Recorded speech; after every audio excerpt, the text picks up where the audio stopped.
For written notes of this topic, you can find their link in the description below. Aurangzeb, 1618 to 1707. Biography. He was born in November 1618 at Dahod. His father was Shah Jahan and he was the youngest among brothers. He was the viceroy of Deccan Kingdom from 1636 to 1644 and 1654 to 1658. He dethroned his father and became the emperor. Aurangzeb as a person. He was deeply religious, self-disciplined, and industrious. He spent his time writing copies of the Holy Quran. He was ruthless, but avoided shedding blood unnecessarily. His courage in battle was undeniable. Aurangzeb as an emperor. Shah Jahan left the empire larger than ever, but Aurangzeb spent most of empire's wealth in wars. He was very religious and his religious reforms against non-Muslims received much criticism. He appointed theologians to assemble a book of Islamic law named as Fatwa-il-Alamgiriya. His goal as a ruler was to rule all over India. Role of Aurangzeb in the decline. Aurangzeb was the last great Mughal empire and he spent most of his rule fighting Marathas and Rajputs. During the final years of Aurangzeb's rule, the problems in the Mughal empire started to rise.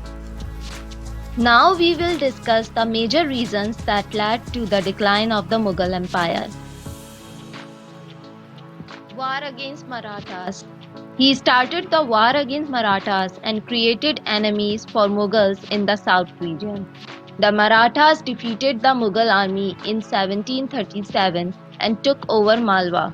It was a long war that continued for 25 years, due to which the state was left unattended and weakened the empire. Downfall of economy and high tax. The war costed the treasury drastically and the empire's economy in a miserable state. To cover up the loss, jizya, that is tax, was imposed on Muslims and the people started disliking him. Religious reforms. He destroyed Hindu temples. He enforced Hindus and Sikhs to live their life with respect to Quran. He made Hindus agitated by banning sati. Extravagance. He spent money on his luxuries. He built a pearl mosque for his personal use. He built palaces. His luxuries further weakened the economy. War of Succession. To get the throne, Aurangzeb had to fight with his brothers. But this war for throne turns out to be heavy on the treasury. Therefore, to avoid this situation among his three sons, he divided the entire empire, but in vain. They still fought over the throne. Prince Muazzam rose as the victor, but he died after a few years. Jahandar Shah was murdered within a year of being a victor. The succession disputes also affected the army strength because different fractions of the army men were supporting different princes, making the empire vulnerable. After the death of Aurangzeb, there were 12 claims on the throne within 10 years. In 1719, Muhammad Shah became the emperor. He was the last to claim the throne. Eventual break of the Mughal Empire after 1707.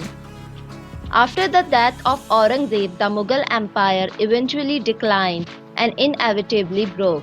However, since it was a very successful empire, it still took 150 more years for its definite end.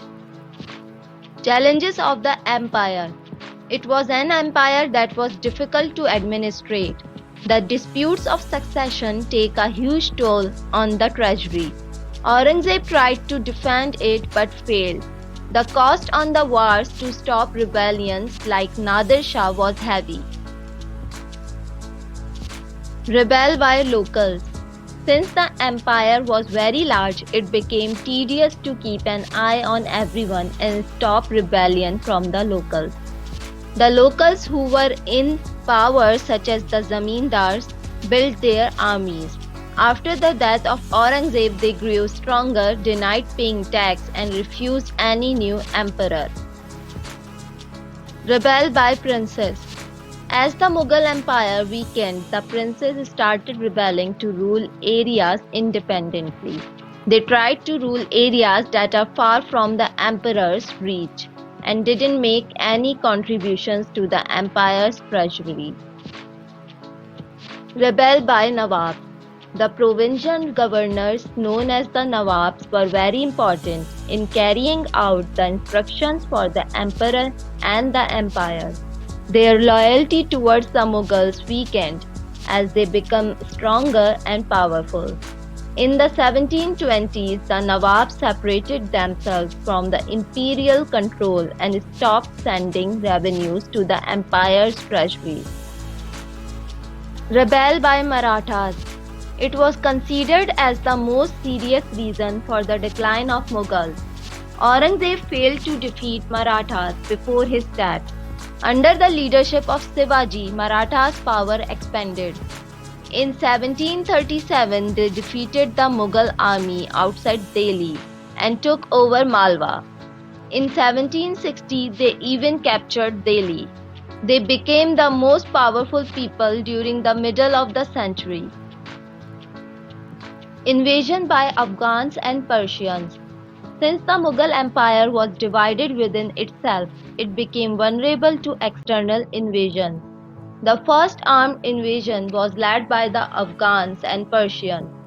In 1738 to 1739, under the leadership of Nader Shah, the Persians launched an invasion. The invasion by Persians was nothing more than a successful looting expedition.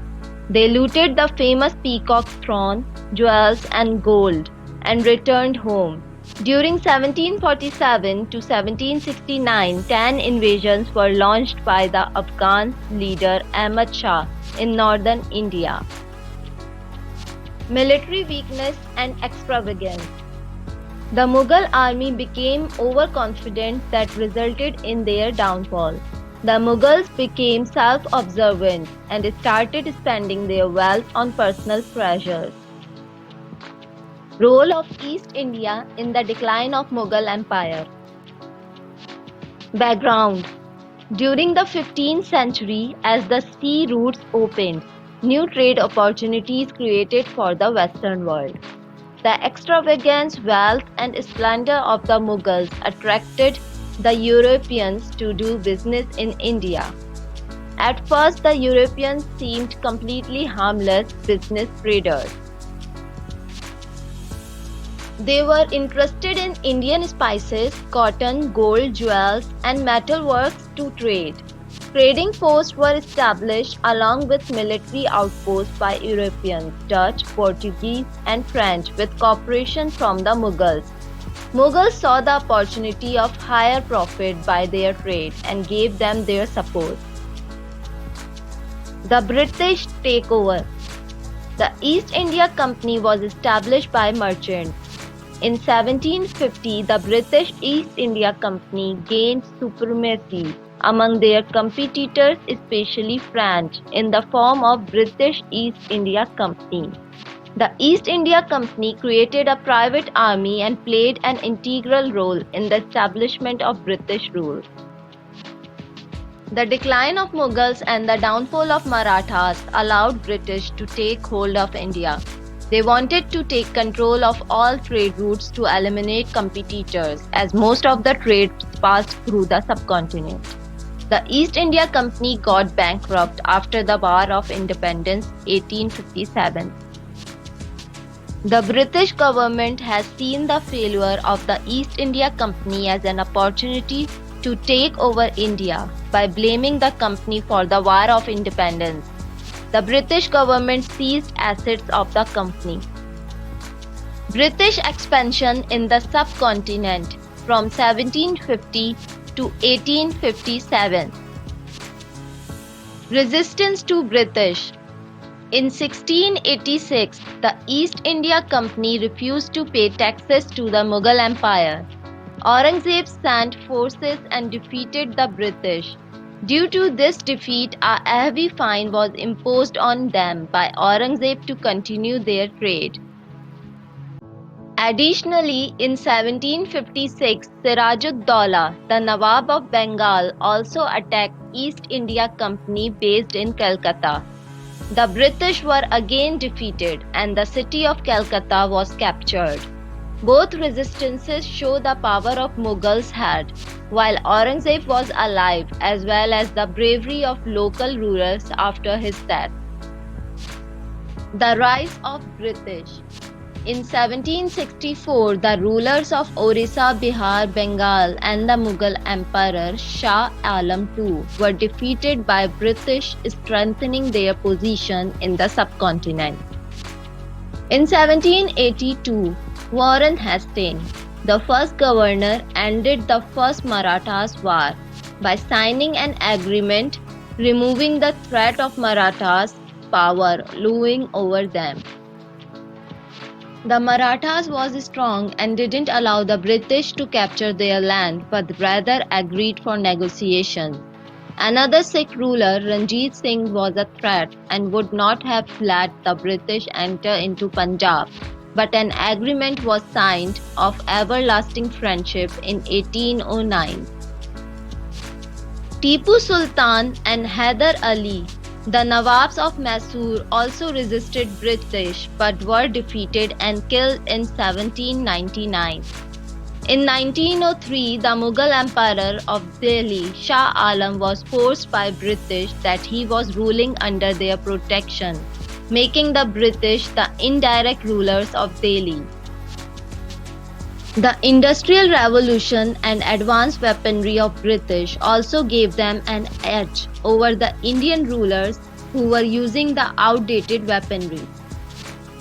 The annexations by British. Annexation of Afghanistan, 1839. Russia wanted to expand its territory, which made the British afraid.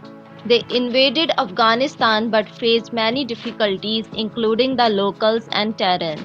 Within 2 years, the Afghans rebelled and killed all of the 4,000 British men except a doctor who reported the incident. Annexation of Sindh, 1843. After facing a shameful defeat by hands of Afghans, the British were enraged. Under the leadership of Sir Charles Napier, they invaded Sindh to not only restore their pride but also to capture Bolan Pass, which was an important route. It was a shameful act because they violated their signed agreement with the Amirs of Sindh. Annexation of Punjab and NWFP. The British were afraid of Ranjit Singh, the Sikh ruler of Punjab, and wanted the Khyber Pass, an Indus River trade route, in their control. The Sikhs were aware of the looming threat and attacked the British in 1845. It was the First Sikh War. In 1848 to 1849, the Second Sikh War started. The British defeated them and took over Punjab along with NWFP. If you like this video, don't forget to like us on Facebook, follow us on Instagram and LinkedIn, and subscribe to our YouTube channel.